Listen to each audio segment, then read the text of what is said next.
Hello! Andito na naman ang inyong Mama Net. Puto cheesy corn ngayon. Ang puto na may twist.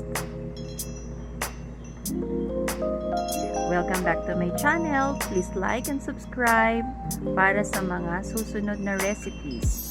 At ito po ang mga sangkap na gagamitin natin sa pagluluto ng masarap na puto with twist. Kasi lalagyan po yan ng cheese at sweet corn. Maganda po ito sa 2021, patok na patok po na negosyo ngayon sa atin.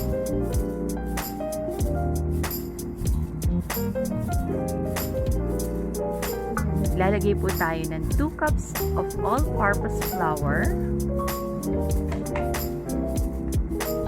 Sa 2 cups, lalagyan po ng half cup na refined sugar, at 1 tablespoon of baking powder para po maganda ang pag-alsa ng puto. Lalagyan din po ng 1 teaspoon ng salt, paasin.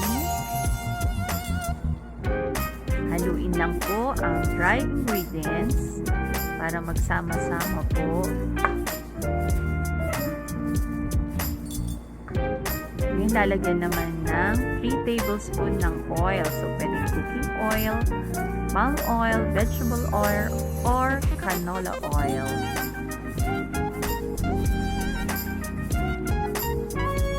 And then, lalagyan po natin ng water. So, 2 cups po ng water. Tansyahin lang po yan para makita natin po yung consistency. Pag hindi pa po siya masyadong runny, dadagdagan po yan ng water. Lalagyan din po yan ng isang itlog. Pero mas masarap po gawin nating 2 itlog sa 2 cups of all-purpose flour. Yung iba po, hindi po naglalagay yan ng egg. Pero ako, mas gusto kong maglagay. So, hahalu-haluin lang po. At titingnan natin kung ano yung tamang consistency ng puto mix. So, hindi katulad po ng cake na medyo malapot. Gagawin po natin medyo runny po ang consistency ng puto mix. So, ayan. Tapos na siya. Dapat ganyan po ang right consistency. Para siyang mix ng pancake. At don't worry, aalsa po yan dahil may baking powder. So, dinadagdagan na po natin ng kernel sweet corn. Ayan, available pa yun sa market. Nabibili po yan. Halu-haluin lang po at tama na po yung consistency ng ating classic cheesy sweet corn na puto. So, ngayon, meron na naman tayong twist. Lalagyan po natin yan ng Ube Flavor. Para siyang ice cream. So, magiging violet. Ang paborito ko pong ilagay na flavor ay yung nabibili ko po sa baking shop, ang Flavorate. Pero hindi po yan sponsor. Napakabango at hindi po siya food coloring. Flavoring po siya talaga.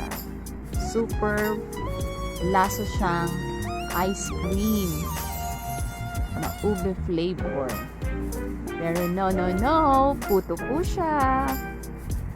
Ayan, so meron po tayong naluto na classic cheesy corn puto. Ayan.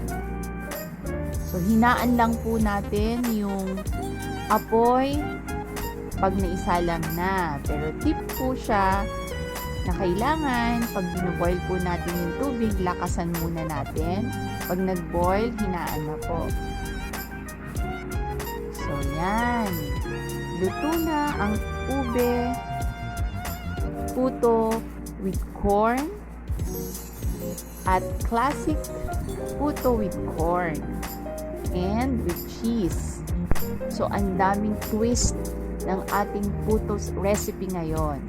So, matutuwa kayo at magiging patok na negosyo po ito sa 2021. Maliit lang po ang puhunan, maganda pa ang kita ng puto na may maraming twist.